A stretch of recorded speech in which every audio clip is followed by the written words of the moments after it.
Hello, everyone.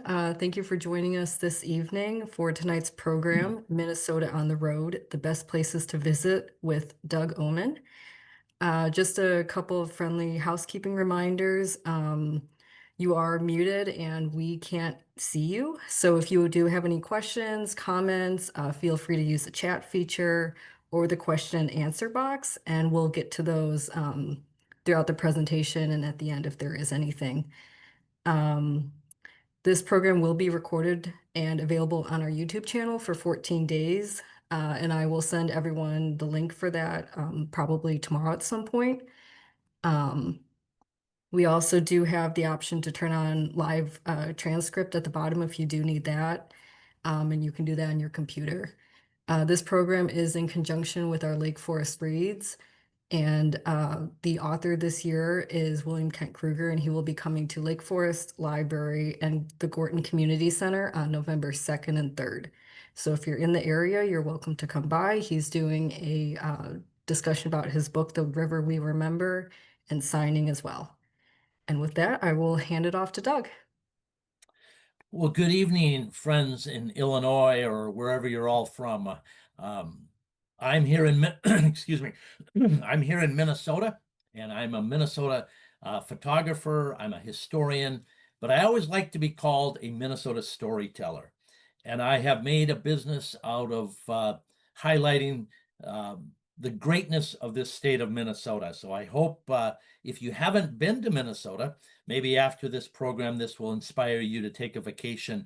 Probably wouldn't come up in January, but I would probably encourage you to come up next summer or in the spring, or if you get up this fall, that's great because Minnesota is a great state. And I want to talk about our state tonight.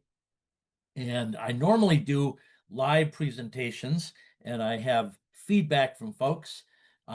So talking to a computer screen is a little bit out of the ordinary for me, although we used to do quite a number of Zoom calls back in the COVID days, which was the best we could do at that time. But feel free to use your chat response and I'll answer questions as I see them come up on my screen if you have any of them. But we're going to travel around Minnesota and I'm going to try to give you or paint a picture of this state in terms of what we are. Because I think sometimes when we think of a state that we don't live in or we've only maybe visited once or twice or maybe not at all, we have this idea what this state is. And I think tonight, hopefully you'll get a sense that Minnesota is quite diverse in its geography, in its economy, in its people groups. There's so much in this state that a lot of people that are not familiar with it might not know. So enjoy the program as we travel through the state of Minnesota. One of the things that I always think when we travel in Minnesota or when people come here, they think it's this wonderful place that has this wonderful wilderness in it. And we do. We have northern Minnesota. That's where we call it vacation land. And it's very, very a fun place to go. We have tons of forests. We have state forests. We have two large federal forests in Minnesota. And if you want to get away and get off the beaten track, Minnesota is a really good place to go, especially in northern Minnesota. And in the fall of the year, as you can see from this picture here, the colors are just magical. And so many people come up to Minnesota to vacation in all seasons of the year, even in the winter, if you can imagine such a thing. But we're very outdoors oriented. There's a lot of fishing because we have, as you might know, our license plate on our cars say the land of 10,000 lakes. We have a lot of fishing, a lot of hunting, a lot of camping, recreation outdoors is kind of the signature of Minnesota. So if you think about coming up to Minnesota and you want to get out and get off the beaten track, we have some great places. One of the more popular areas of Minnesota, although when you're there, you don't think it's popular because you don't see very many people. And that's because it's really, really large. It's called the Boundary Waters Canoe Area. And here's a picture of a car, obviously, on a very famous road going up into the Boundary Waters Canoe Area. This is in northern Minnesota, up in what we call the Arrowhead. Now, if you think of the shape of Minnesota from that first slide, we have this point that kind of juts over Lake Superior, and we call that the Arrowhead. And this road is called the Gunflint Trail. It's not a trail, it's actually a road, but it used to be a trail. And people go canoeing and camping out on the Boundary Waters Canoe Area. And it's one of those pristine areas that has been preserved in Minnesota for a number of years, and we're hoping that it will remain pristine and preserved. You cannot take a motorboat. You cannot take even canned goods or into the boundary waters. They want to keep it clean and pristine. So you have to, in order to get around, pretty much it's by canoe.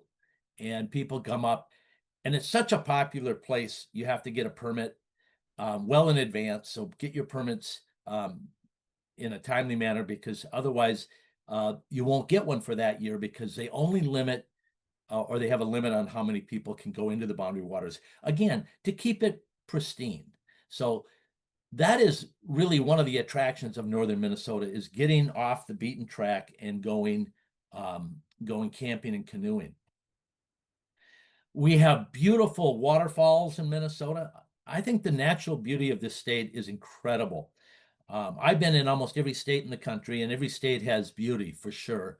But I think it's hard to match Minnesota's beauty in terms of its diversity. Here is a picture of the highest waterfall in Minnesota, and it's at the very, very tip of that arrowhead. If you think of it, it's almost in Canada. In fact, on this picture you're looking at, Canada is on the right-hand side, and the left-hand side of the picture is Minnesota. This is what we call it's called the Pigeon River, and it makes up the border between Minnesota and Canada in the Arrowhead. And this is High Falls on the Pigeon River, and it's the highest waterfall that we have in Minnesota. But it's not the only waterfall. It's certainly one of the better ones, but we have a lot of great rivers and great waterfalls. One of the features that a lot of people that are not from Minnesota don't realize, that the Mississippi River starts in Minnesota. And this picture here is the beginning of the Mississippi River in a place called Lake Itasca. And today we have a state park there. It's called Lake Itasca State Park. And you literally can walk across those rocks. So you can always say, when you walk across the river there, you've walked across the Mississippi River. And it's a tourist spot, to be honest with you. But if you get there in the morning, like I took this picture in the morning, you don't have a lot of tourists there yet, but it's a very popular destination. But from this point, the Mississippi River flows over 2,500 miles from right here all the way to the Gulf. And it takes, on average, for a drop of water to leave right here, it takes 90 days on average to reach the Gulf. So the Mississippi River is certainly part of the story of Minnesota. In fact, Minnesota has more miles of the Mississippi River than any other state in the country. The Mississippi River touches 10 states. It borders 8 states, Illinois being one, as you all know. But it flows through 2 states, Minnesota on one end and Louisiana on the other. But here is the beginning of the mighty Mississippi. Like I said, we have a state that is really proud of our lakes. And this, it looks like the ocean, but it's not. It's one of our bigger lakes. It's called Lake Mille Lacs. But we have we have about 11 to 12,000 lakes in Minnesota. And the reason we don't put that number on our license plate, it just sounds it's just simpler to say that we're the land of 10,000 lakes, but we actually have over 11,000. This is one of our larger lakes. Like I said, it's called Lake Mille Lacs, and that's an Indian name. That's a Dakota name, actually.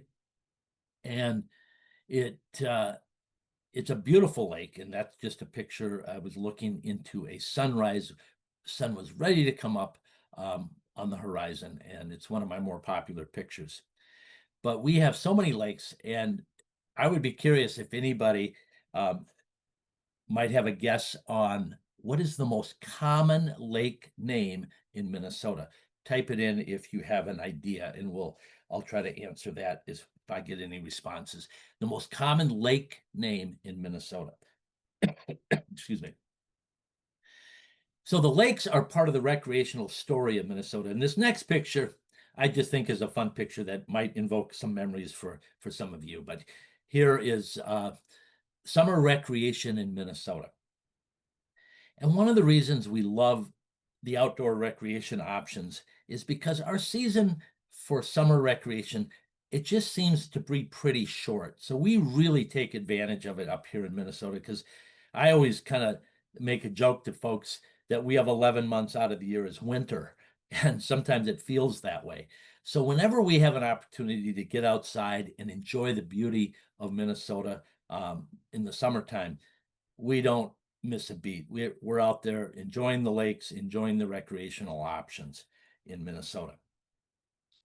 And now let's drive around Minnesota. Let's look at some landmarks. But traveling in Minnesota has always been um, a lot of fun for people because of our diversity. And as I mentioned before, when you think of our state, it's a big state. And so from northern Minnesota to southern Minnesota, it's almost like there's multiple states within the state because it's so completely different. We are a very strong agricultural state. We are focused on farming. We're number 4 in the production of corn. We are the number 1 state in the production of sugar beets. We are number 1 in the raising of turkeys. So there's a lot of things in agriculture. And so when you drive in central and southern Minnesota, you're going to see a lot of agriculture, and you'll see some beautiful barns and farms. I kind of think it looks kind of in many ways like Illinois in a lot, the northern and central part of Illinois. It's a beautiful part of the state. And so again, it doesn't look like anything like northern Minnesota, but that's what makes Minnesota such a diverse and fun state, is we have such a variety. Here is the corn in southern Minnesota. Acres and acres and acres of corn. You think that's all we do when you're down in this part of the state. We are a pioneer state. And so let's just do a quick little history lesson. Let's go back in time. When people came to Minnesota, many of them came by water, but quite a number of them came to Minnesota in wagons like this and settled Minnesota. Minnesota was settled really from about 1850 to about 1900 was the major immigration wave that came, into Minnesota. So the Mississippi River provided the transportation options to come up the river, and they came all the way up from New Orleans and came all the way to St. Paul. So the river became a transportation link for the early settlement of Minnesota. So this idea of traveling has always been kind of in our DNA here in Minnesota. And I like this last picture here of people, not pioneers necessarily, but enjoying recreation and traveling in our state. And we have a lot of cool things to see. So let's keep moving along here. One of my favorite landmarks in this state, and it's not real dramatic, I'll give you that, but it's a really cool little spot way down in the southwest corner of Minnesota, where Iowa, South Dakota, and Minnesota come together, is a marker that was put there in 1859. Now, 1859 is 1 year after Minnesota became a state. We were a state in 1858. And when the surveyors came in to establish the final survey line between Iowa and Minnesota, and on the west was Dakota Territory. South Dakota was not a state yet. They put this marker, and it's still there today, representing the three entities, Iowa, Minnesota, and Dakota Territory. We call it the tri-state marker.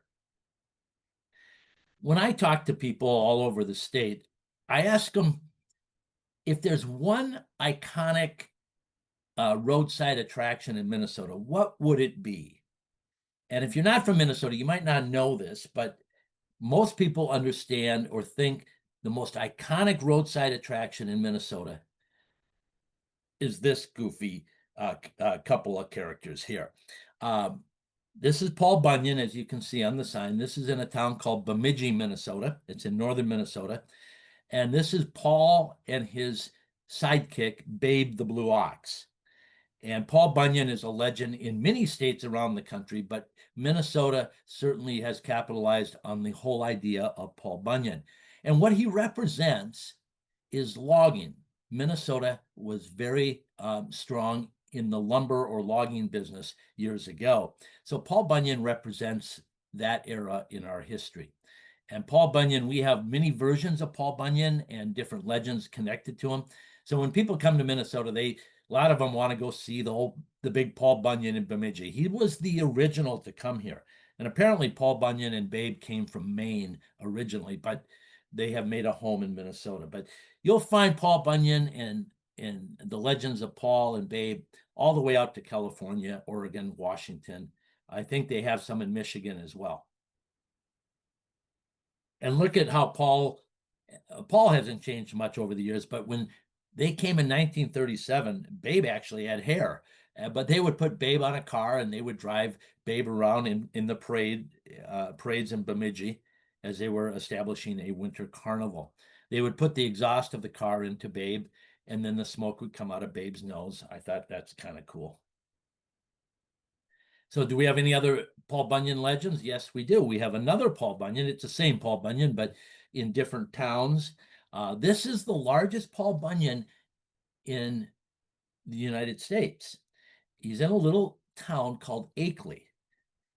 But there's a Paul Bunyan in California that they claim is taller than ours. But if our Paul stood up, our Paul would be the largest Paul Bunyan in the world. So you can sit in Paul's palm and you can get your pictures taken. That's in the town of Akeley in northern Minnesota. And you can see from the axe, it does represent the logging industry. Now, you might not know it, but Paul has another babe, not only the blue ox, but he has a sweetheart, and her name is Lucette. And Lucette's statue stands next to a lake in a little town called Hackensack in northern Minnesota. And here is Lucette, Paul's other babe. One more Paul Bunyan story here is the next picture that most people don't, even in Minnesota, they don't know about this one. This one's really kind of cool. This is Cordwood Pete and his sidekick Tamarack. Now, Cordwood was Paul's little brother. And the reason Cordwood is so small compared to Big Paul is because apparently in the story, Cordwood being the little brother, he didn't get enough food at the dinner table, so his growth never established, so it was stunted. So he always remained small like that, but he's a stocky little dude, and that's his sidekick. He doesn't have a blue ox. He's got a donkey named Tamarack. That's in the town of Fosston, Minnesota. So enough about Paul Bunyan's story, but it's certainly an important part of the folklore of Minnesota. Now, how many know who this is? Well, there's a little hint at the bottom of the picture. If you say this is Smokey the Bear, you might not be right. Actually, you are right, but it's really not Smokey the Bear. This is Smokey Bear. There's no the in his name. Common mistake people make. Excuse me again. Smokey Bear is a 26-foot statue in a town that has been nicknamed in Minnesota the refrigerator of Minnesota. It's a town on the border of Canada, but it's in Minnesota. It's called International Falls. And Smokey Bear represents the U.S. Forest Service. And International Falls is a forest town and lumber town. So it makes sense that we would have Smokey Bear. But as we know, Smokey Bear is the mascot for the U.S. Forest Service. And there might be other Smokies around, but I think we might have the largest one in the United States in International Falls. Do we have any other interesting, quirky roadside statues? We do. In southern Minnesota, we have the Jolly Green Giant in the town of Blue Earth, representing the agricultural story of vegetables. And I know Green Giant has been a household name for many years all over the country for mainly peas and corn, although they do other vegetables as well. But this is the Jolly Green Giant. He stands about 40 some feet tall. He's got a size 72 shoe, but he stands there to greet people in Blue Earth, Minnesota. Now look at that, birthplace of America. Interesting story right there, right? In Alexandria, Minnesota, we have a Viking, not the NFL team, the Minnesota Vikings, although that is our name. This is the Norse Viking that, according to the sign on his shield, birthplace of America. And I was always raised to say the story of Columbus discovering America. Well, if you go to Alexandria, his name is Big Ole, so he is the founder of America, I guess. So pretty cool.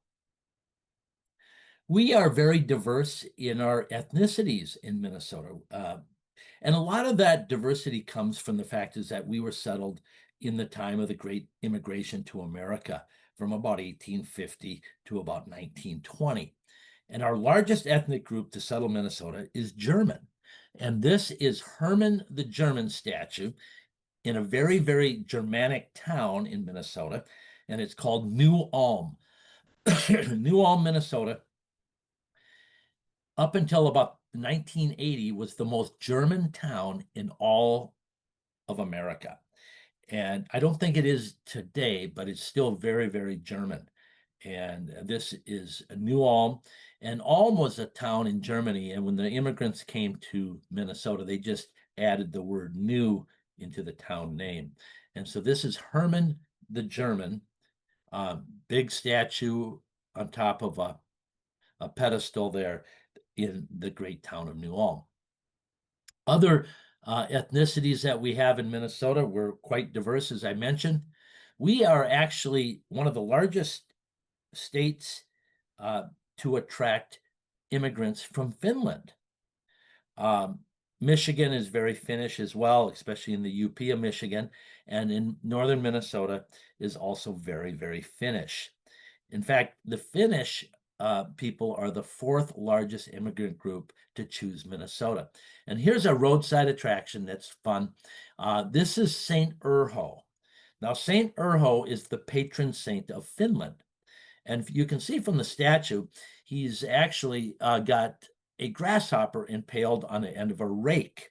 And apparently, according to the legend of St. Urho, he chased the grasshoppers out of Finland back before or just after the last glacier ice age, I guess. But what's interesting about this statue, it's in the town of Monaga, Minnesota, which is in central Minnesota, very, very Finnish town, is St. Urho is not recognized in Finland. St. Urho Day is recognized in every state in the country, but not in Finland. And one of the reasons they don't like him in Finland is because St. Urho was made up, the whole legend of St. Urho was made up by a couple of farmers in northern Minnesota. So if you go to Finland and you talk about St. Urho, they might not recognize him like we do here. So this is St. Urho in Monaga, Minnesota. We are very, very Scandinavian also in Minnesota. In the town of Dawson, out in western Minnesota, they have a park there that has all these Norwegian gnomes. They're little elf type creatures, and there's over 80 of them in a park in this town of Dawson. And the people in town are all represented, or many of the people are represented with a gnome. So if you live in Dawson, they may make a gnome for you. This is really into the Norwegian culture in Minnesota. And here is a close-up of a couple, three of the gnomes. The fire chief there in Dawson. We have the doctor in the middle, and we have the baker over on the right-hand side. So who wouldn't want to live in a town that they'll make a gnome for you? That's pretty cool. Our second largest, now Norwegians were the third largest immigrant group. Germans were number one. Norwegians is number three. Any guesses on number two? We're Swedish in Minnesota, very, very Swedish. And I know there's quite a number of early Swedes that settled in Illinois as well, but a lot of them came to Minnesota. And this is a very Swedish town. It's called Lindstrom. You can see that on the water tower. And Lindstrom is located north of the Twin Cities, mainly north of St. Paul. And it's very, very, very Swedish. But we have a lot of Swedes scattered throughout Minnesota. It's our second largest group. We have some other quirky roadside attractions I want to take you to as we continue our trip around the state. I don't know if you guys had any Happy Chefs down in Illinois, but Happy Chef was a very popular restaurant back in the 60s and 70s. And according to what I read and learned from this one in Mankato, Minnesota, it's a restaurant, this is the last Happy Chef to be open in America. There was over 70 of them located throughout the country. And this is the last Happy Chef left in Minnesota. And apparently what you could do, and I don't know if this one is even working, but there was a button you could push down by his feet when you came there, and Happy would talk to the kids. And it was a very popular restaurant for families.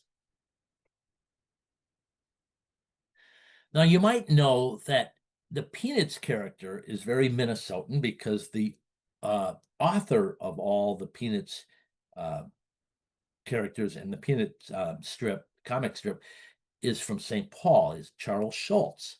So we have really taken to embracing this whole story of Charlie Brown and Snoopy and all the rest of the gang. And here is Linus out in front of the library in a little town called Sleepy Eye, Minnesota. Interesting name for a town, Sleepy Eye. Sleepy Eye was named after a Dakota Indian chief. His name was Chief Sleepy Eye. But the town has this wonderful little library, and in front of the library is Linus.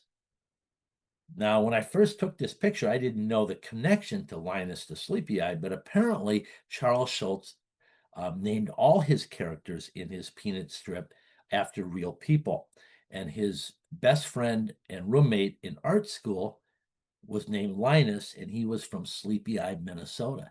So when Minnesota was doing all these recreated statues scattered all over Minnesota, you'll find them in a lot of towns, especially in the Twin Cities. Linus was brought back to his hometown of Sleepy Eye, Minnesota. Now, here's another interesting character. I would be curious if anybody knows what this guy represents.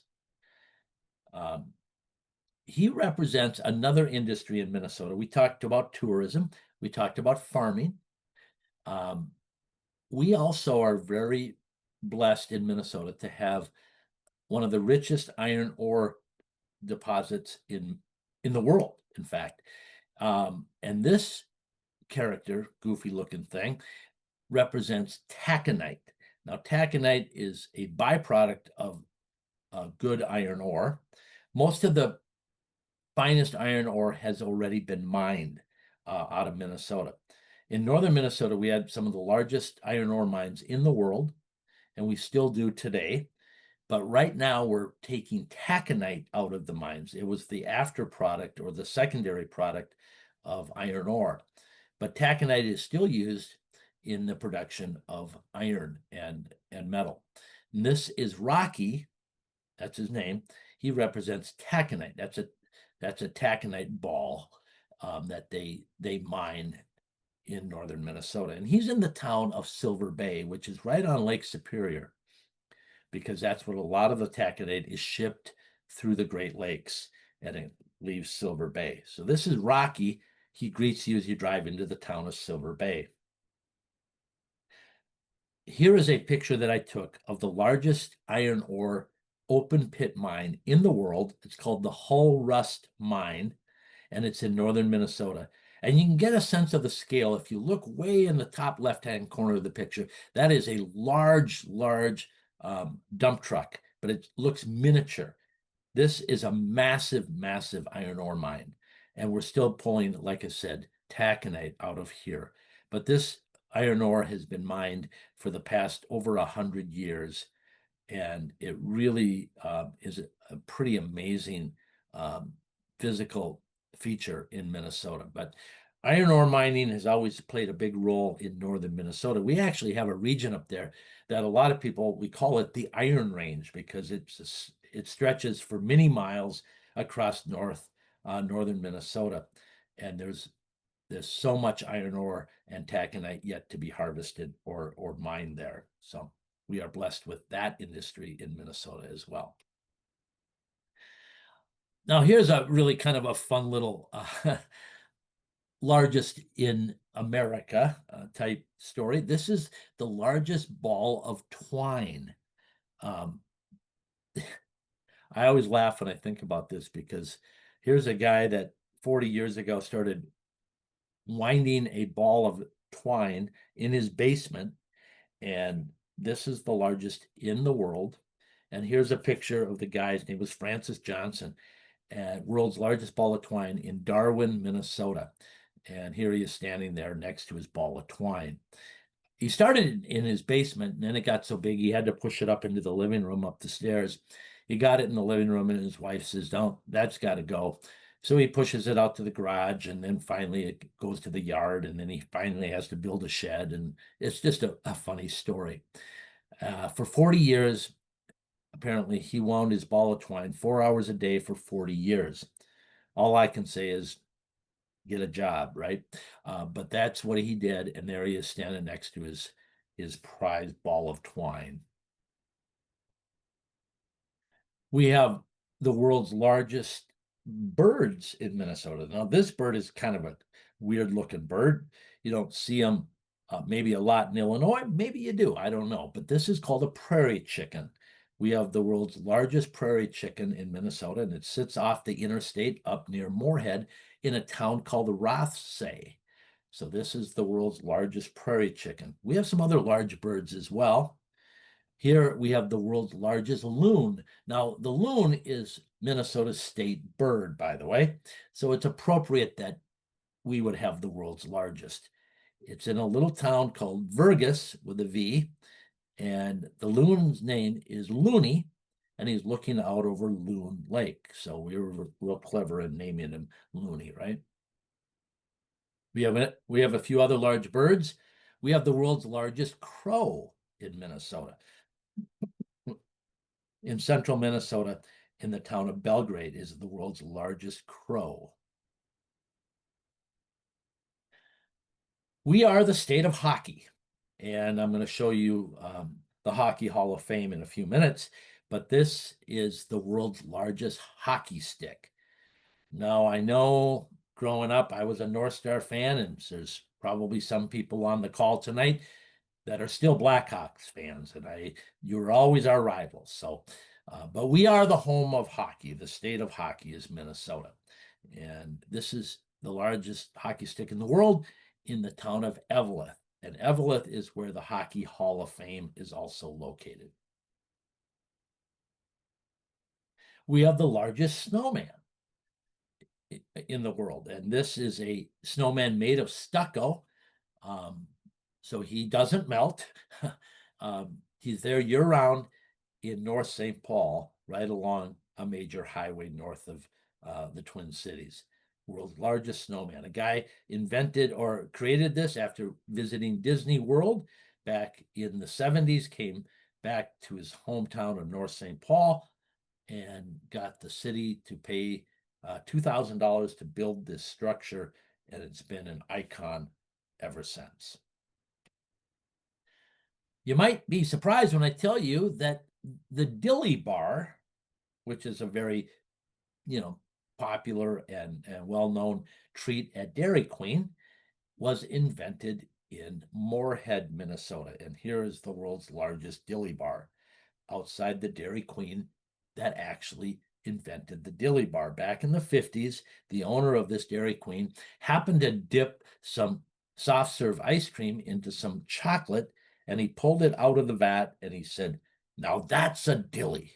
So that's how the dilly bar became so popular. And the dilly bar is probably the most popular Dairy Queen treat all over the world, but it all started in Moorhead, Minnesota. Besides farming, mining, tourism, lakes, we have the world's largest lake. Now, I know you guys on Lake Michigan, you're a little upset about that, but Lake Superior is the largest of the Great Lakes, and we share it with obviously Wisconsin and Michigan as well, and Canada, but Minnesota, we claim it is our largest lake, and this is that wonderful town of Duluth, which is right there going up into the arrowhead we talked about earlier. And this is an ore ship coming into the canal under the aerial lift bridge in Duluth, Minnesota. And if you ever get a chance to come to Minnesota, you definitely want to go up to Duluth. It's a beautiful town right on Lake Superior. You will not be disappointed. And you will see ships from all over the world that now can come all the way. And Duluth is the furthest west that you can come on the Great Lakes. Along Lake Superior, we have some wonderful lighthouses, but this one is really the signature lighthouse for Minnesota. Again, lighthouses were built, as we all know, to help navigate the boats in the lake. And there's quite a number of lighthouses in Michigan as well, or Michigan and Illinois as well. But this one is called Split Rock Lighthouse, and it's on the North Shore of Lake Superior. And it was built in 1910. And I just happened to get really lucky one very, very cold winter, late afternoon, to get the full moon rising. I didn't Photoshop this picture. This is the real deal. Sometimes as a photographer, you just happen to be in the right place at the right time. And this worked out. But this lighthouse is one of the most visited lighthouses in the world. In fact, according to Outside Magazine, I was reading an article and they said that Split Rock Lighthouse is the second most photographed lighthouse in America, after the one in Portland, Maine. And so I was proud to read that our Minnesota lighthouse got second place. We also have the last tugboat. It's actually the last steam tugboat on Lake Superior. This is the Edna G tugboat. It's a museum tug now. You can go on it and tour it. It's not being used as a tugboat anymore, but it's in the town of Two Harbors, Minnesota, which is just north of Duluth on Lake Superior. So you're getting an idea that Minnesota is, the lake plays a pretty big role in the story of Minnesota. Lake Superior does. Now, a lighter note, on Lake Superior still, toward the very end, up by that large waterfall we saw earlier in the program, is a town called Grand Marais. Now that's French, but Grand Marais, a great tourist town, has the world's best donuts. So that'd be worth a visit to Minnesota just for the donuts, right? We have famous people from Minnesota that you can visit their heritage or their homes. And the most famous Minnesotan, bar none, and one of the most famous people in America, His name was Charles Lindbergh. He flew, as we all know the story, in 1927. He flew nonstop for the first time across the North Atlantic in an airplane, and he grew up in Minnesota. Now, he was born in Detroit. He wasn't born here, but he spent his boyhood years living in this house that his father had built in Little Falls, Minnesota. And this is how his house is preserved, and you can tour Charles Lindbergh's home in Minnesota. Another famous Minnesotan, not as famous as Charles Lindbergh, but certainly from a literary standpoint, pretty near the top of writers, Laura Ingalls Wilder, the Little House series. Now, she lived in Minnesota most of her growing up years, although they spent a little time in Wisconsin, a little time in Iowa, and then eventually they moved out to South Dakota, and then she eventually lived in Missouri. But Minnesota certainly played a big role in the story and the life of Laura Ingalls Wilder, the famous writer.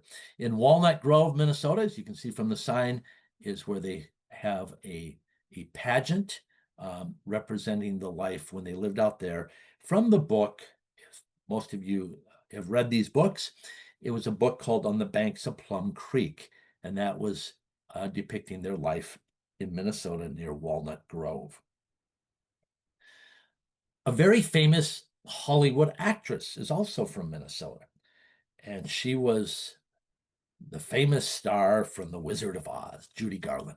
Judy Garland grew up in this house in Grand Rapids, Minnesota, in northern Minnesota. The house is there. It's been preserved, so you can go visit. Now they've added, since I've taken this picture, they've added a museum complex on to the property now, so it's much bigger and better now.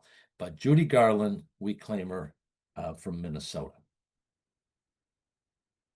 And I don't have a picture of it, but the famous musician from Hibbing, Minnesota was Bob Dylan. And I have pictures of his house, but I apologize, I forgot to put it in the program, but I just reminded when I saw this house, I thought, oh, I should have put Bob Dylan's home in as well. Maybe the second most popular, well-known Minnesotan ran or was a vice president with Jimmy Carter back in the 70s, and this is the home of Walter Mondale.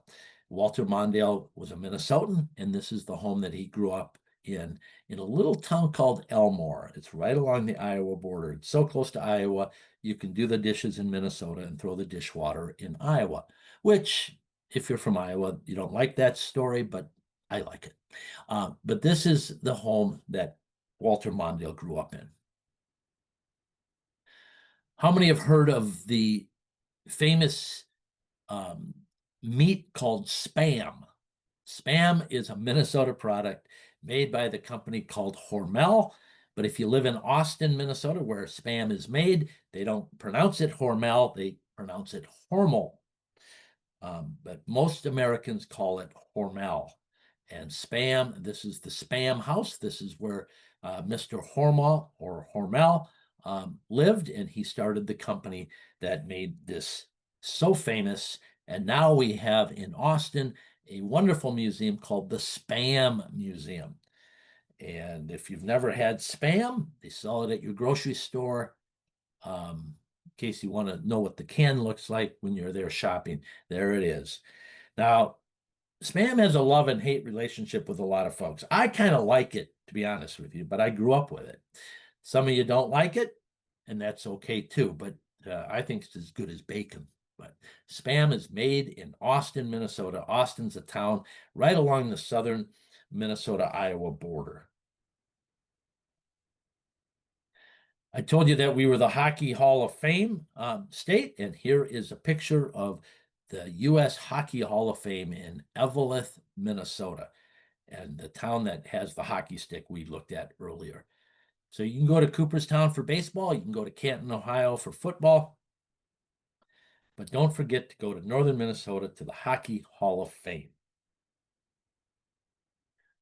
You might not know this, but Greyhound bus service started in Minnesota, in North Hibbing, Minnesota, the town of Bob Dylan. Greyhound Bus Company started within the 19 teens. I think it was 1914 or 1916. And it was a bus company that started by a couple of guys hauling miners from town to town in the iron ore region of Minnesota. And it became Minnesota became America's bus company. But the museum is there that'll tell you the whole story on how Greyhound Bus started in Minnesota and expanded all over the country. Now, this should say world's largest candy store because it's massive. Uh, Outside of the Twin Cities, near the town of Jordan, Minnesota, is Minnesota's largest candy store. It's so bright, it's all yellow like that, and you can see it from the moon. But if you have grandkids, you want to take them to a really fun place, take them here. That will be the highlight of their vacation to Minnesota. You might not know this, but the famous Tilt-A-Whirl amusement park ride was invented in a town in Minnesota. And the Tilt-A-Whirl is the second most popular amusement park ride in the world after the Ferris wheel. And it's made by the Selner Company in the town of Faribault, Minnesota. So go to any county fair anywhere in the country. In fact, you'll find Tilt-A-Whirl rides all over the world.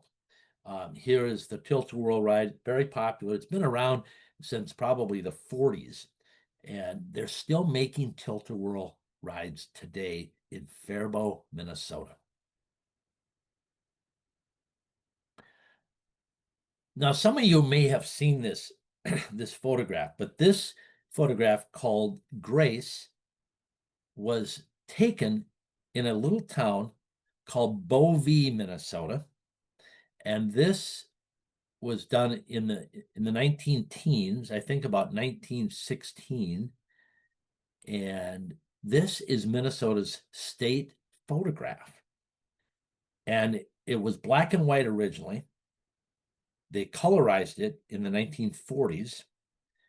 This man was a homeless man on the streets of Bovee, and he was paid $5 to pose for this photograph. And it's a very, very famous photograph, seen all over the world. I remember seeing this picture in my grandmother's home. She had it hanging in one of the rooms in her house. So it's very, very famous. And what a lot of people don't realize that this photograph has an accompanied woman that was done just a few years later. And this is the lady or the woman. And this photograph is called Gratitude. So you have grace and you have gratitude. And they were both done in Bovee, Minnesota, which is an iron ore town up by Hibbing. Maybe the thing that Minnesota's most proud of all the things we've talked about so far tonight, I would say that we are proud of our medical facility in Rochester, Minnesota, called the Mayo Clinic. And this is one of the original buildings, older buildings of Mayo. It's called the Plummer Building, and it was part of the hospital complex. But the Mayo Clinic is known all over the world as some of the finest medical treatment hospital. People that need help medically, sometimes the only help that really works is what they got at Mayo Clinic. So we can talk and brag about the Boundary Waters Canoe Area, the mining, Lake Superior, Judy Garland, and all that good stuff. And it's all fun stuff. But honestly, I think the thing that we really hang our hat on the most in Minnesota is the fact is that we are the home of this incredible medical facility that's helped probably millions of people over the years in Rochester, Minnesota, the Mayo Clinic. We also are the home of the National Eagle Center. Eagles have made a comeback in America due to the banning of DDT. And in Wabasha, Minnesota, is the National Eagle Center. And Wabasha is one of those towns along the Mississippi River, south of the Twin Cities, where they did some filming of that famous movie, Grumpy Old Men. Some of you may have seen it. But Wabasha is home of the National Eagle Center. And it's really a neat museum. If you ever get to Minnesota, you definitely want to put this one on your list. And they will tell you the story on how eagles have made a comeback and how important they are to um, to our environment and to America. And aren't you glad we didn't listen to Benjamin Franklin, who wanted to have the national bird, the turkey? Somebody said, no, the turkey isn't going to work. Let's do the bald eagle. And here's a picture I took of a bald eagle along the Mississippi River. We are home of small town baseball. Now, I know Dryersville, Iowa's got the Field of Dreams, but we have amazing baseball, small town baseball, in most of our small communities around the state. And it's such an Americana story. So if you're ever in Minnesota during the summertime and you drive through a small town and you see lights in a stadium that looks like it could be Wrigley Field, maybe not quite as big, of course, but we are very, very enthusiastic about our small town baseball teams. And there's leagues all over Minnesota, especially in southern Minnesota. And here is a ball field in a little town called Meesville. And their ball team is called the Meesville Mud Hens. So you can just imagine going to a Meesville Mud Hens baseball game and watching this great America pastime. We're going to wrap it up here pretty quick here. So we haven't talked too much about the Twin Cities, which a lot of people, they'll fly into Minneapolis. That's our international airport. Here is our state capital. It's one of the more beautiful state capitals, I think, in the country. I've been to quite a few of them. And this is our state capital, built at the turn of the last century, about 1905, 1910, right in that range. And it's had a full restoration recently, and it really is a beautiful state capital in the city of St. Paul. We are the home of the Twin Cities, St. Paul and Minneapolis. They basically join each other. St. Paul is smaller than Minneapolis, and it's different than Minneapolis. There's a lot of people that like St. Paul better than Minneapolis and vice versa, but I happen to be a Minneapolis kid, so I have a tendency to lean toward Minneapolis, but I do find a lot of really cool things in St. Paul, and it's a river town, and it's just a great place. Now, Minneapolis is a completely different feel, and Minneapolis is the city of lakes. As we noted that we are the state of lakes, here is the city of lakes. This is Minneapolis skyline, and this is one of the lakes right in the city of Minneapolis called Lake Calhoun, and you can see people out recreating, but that's our skyline. Now that's changed even since I've taken that picture a few years ago. Skylines have a tendency to change. You guys know that in Chicago. But Minneapolis is a great recreational city, and there's hundreds of miles of bike trails. There's parks. We have an abundance of parks in both Minneapolis and St. Paul. So recreation, again, becomes such an important story to Minnesota, but certainly in the Twin Cities.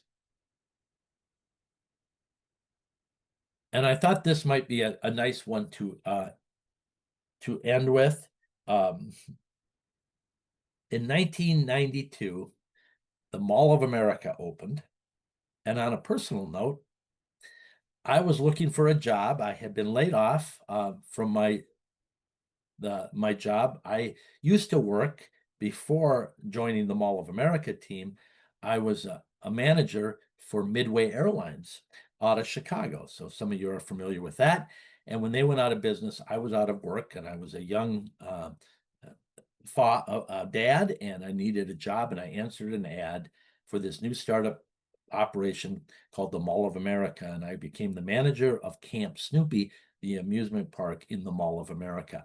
And it's in Bloomington, Minnesota. It's the largest indoor mall in the United States. There's a larger one in Edmonton, Canada, but this is the largest one in the United States.